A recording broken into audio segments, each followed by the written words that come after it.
정말 자신 안에 수치심을 해결하고 싶다면 여러분 스스로를 진짜 자기 자신을 타인과 갈등이 생기거나 인간관계를 하면서 문득 나는 왜 이렇게 문제가 많지? 나만 이러나? 하는 생각에 힘들어하신 적 있으세요? 별것도 아닌 말에 욱해서 화를 내고는 사과를 반복한다거나 사과하기 싫어하진 않으세요? 또는 아무리 노력해도 깊은 관계를 맺기 어려워서 늘 외로움을 느낀다면 오늘 이야기에 꼭 집중해주세요. 여러분 자체의 문제가 아니라 그 수치심이라는 감정이 자꾸 건드려져서 그러는 거예요. 지난번 영상에서는 수치심을 가지고 있는 사람들의 특징에 대해 이야기하고 해결 방법에 대해서 이야기해봤어요. 내 안에 깊이 자리 잡은 수치심은 생각보다 훨씬 크게 내 삶에 영향을 끼쳐요. 내가 하는 일, 인간관계, 연애, 결혼, 심지어 양육까지 문제가 생길 수밖에 없어요. 당연하겠죠. 중심이 나니까 나의 성격, 감정, 사고, 행동의 영향을 받을 수밖에 없어요. 특히 이 인간관계에서 수치심은 우리를 반복적으로 상처받게 만들고 때로는 의도치 않게 내가 상대에게 상처를 주기도 해요. 오늘 영상에서는 뿌리 깊은 수치심을 가진 사람들의 인간관계가 왜 제대로 흘러가지 못하는지 자세히 들여다볼 거예요. 그리고 어떻게 하면 이 악순환을 끊어내고 더 건강하고 행복한 관계를 만들 수 있을지 실질적인 방법을 알려드리도록 할게요. 맨 마지막에 정말 중요한 이야기를 하니까 영상 끝까지 보세요.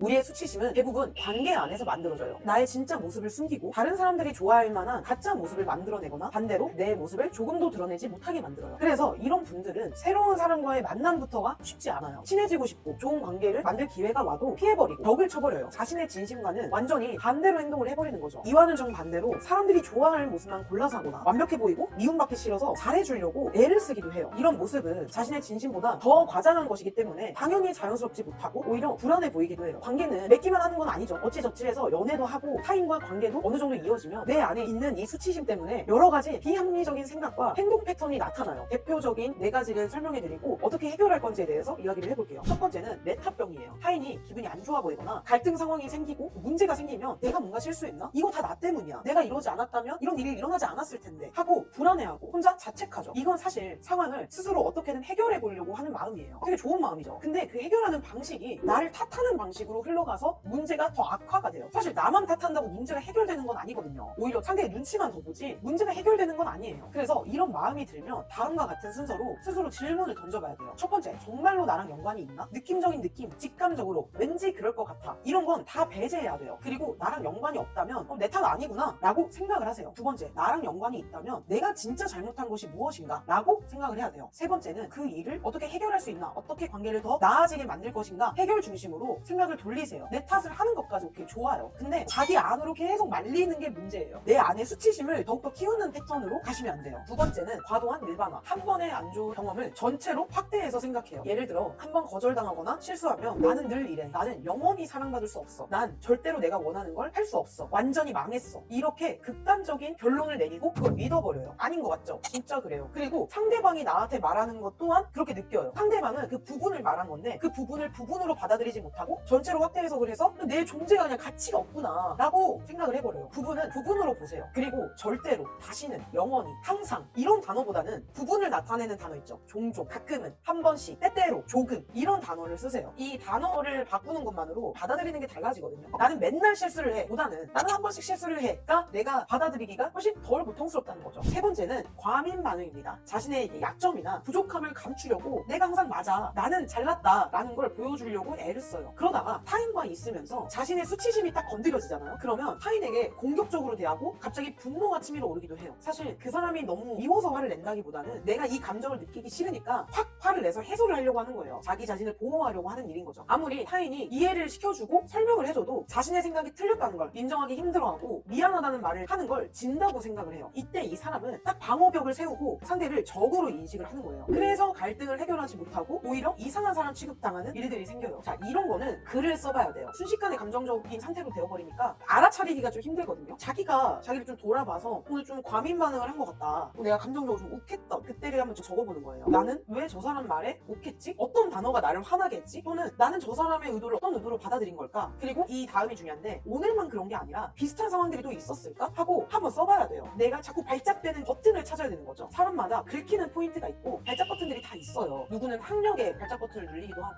누구는 외모에 발작 버튼을 눌리기도 하고 이런 자신만의 발작 버튼을 좀 찾아야 돼요. 왜 이게 발작 버튼이 됐는가, 그 원인을 한번 찾아보는 거예요. 어떠한 경험 때문에 발작 버튼이 생긴 것 같다라는 거를 발견했다면 그 경험을 어떻게 받아들일 것인가, 또 이런 일이 일어났을 때 다른 표현 방식은 없을까 하고 고민하고 글을 한번 써보는 거예요. 일상에서 발작 버튼이 눌려지면 설정해둔 표현을 써보려고 하는 거죠. 네 번째는 복심술사. 자기가 다른 사람의 마음을 읽을 수 있다고 생각을 해요. 저 사람 표정 보니까 나를 마음에 안 들어하네, 뭔가 나한테 불만이 있나 보네, 이런 식으로 상대 얼굴 표정만 보고 단정을 지어요. 그리고 누군가가 호의를 베풀면 내가 불쌍해 보여서, 없어 보여서 호구 하나 물려고 그러나 보다, 이런 식으로 생각을 해요. 이건 대부분 진실이 아니에요. 수치심을 가진 사람들은 나 스스로가 너무 못마땅하고 비판적으로 보고 있거든요. 그래서 다른 사람들도 내가 나를 보듯이 똑같이 비판적이고 안 좋게 생각할 거라고 믿어요. 이거는 누가 꼬여있는 거예요? 내가 꼬여있는 거예요. 내가 나를 바라보는 눈, 내 마음을 바꿔야 돼요. 한번 스스로에게 질문을 해보는 거예요. 내가 나한테 원하는 것이 무엇인가? 그걸 적어보는 거예요. 분명 원하는 게 있을 거거든요. 그냥 못마땅해 하지 말고 내가 내 자신한테 원하는 걸 물어보세요. 어떤 질문을 던지냐에 따라서 여러분들 안에서 나오는 답이 달라져요. 너는 어떤 걸 원하니? 그걸 위해서 가장 먼저 할 수 있는 게 뭘까? 네가 이 일을 해결하려면 어떤 행동을 취해야 될까? 이런 뭔가 나아가는 방식의 질문을 던져야 되는데 이걸 던지지 않고 그냥 막 생각만 하잖아요. 답이 안 나와요. 이런 문제들을 그냥 방치하다 보면 결국 관계는 깨지거나 겉으로는 이어져도 마음 깊이 연결되지 못하는 상태가 와요. 더 최악이 있어요. 나를 함부로 대하거나 이용하는 나쁜 관계가 오히려 편할 때가 있고 불완전한 관계가 되기도 해요. 여기까지 깊은 수치심을 가지고 있는 사람들이 어떻게 인간관계를 하는지, 그 문제와 과정에 대해서 이야기를 한번 해봤어요. 결국 공통점은 왜곡된 생각이에요. 비합리적이고 논리도 없고 진실도 아닌 것, 그게 현실이라고 착각을 해요. 그럼 그 왜곡된 생각은 어디서 왔냐? 상처, 트라우마, 부모님과의 관계에서 비롯된 거예요. 그 왜곡된 사고방식으로 타인과 소통하면 상대방의 말을 제대로 듣고 이해하고 의도를 파악할 수 있을까요? 아니라는 거예요. 정말 자신 안에 수치심을 해결하고 싶다면 여러분 스스로를 노출해야 돼요. 진짜 자기 자신을 보여주려고 해야 돼요. 대부분의 수치심이 깊은 사람들은 기본적인 욕구가 충족되고 감정이 받아들여진 적이 드문 거예요. 더 나아가서는 잘못됐다라고 생각을 해요. 그래서 스스로 욕구가 일어나도 부끄럽게 여기고 감정도 잘못됐다고 생각을 해요. 그런데 그렇지 않거든요. 과거가 부정당했을지언정 지금부터는 스스로를 위해 자신의 욕구를 충족시켜주기 위해서 노력을 해야 돼요. 그러면 좌절도 할 거예요. 다시 일어나고 인간이 성숙해지고 성장해가는 방식이거든요. 이 당연한 사이클을 부끄럽게 여기지 말고 이게 두려워가지고 아무것도 안 하려고 하지도 말고 건강하게 한번 이뤄보려고 하는 거죠. 그리고 나라는 사람을 드러내면서 다른 사람들에게 받아들여지는 경험을 해봐야 된다는 거죠. 나를 수치스럽게 만들고 나를 연약하게 만드는 왜곡된 생각, 그 생각에 대해 자꾸 의문을 던져보고 반발하고 싸우고 여러분들이 여러분 발로 그 고통에서 걸어 나와야 돼요. 나를 변하게 만들려고 그냥 물불 가리지 않고 해야 돼요. 여러분들의 인생이니까요. 누가 책임져줘요? 아시겠죠?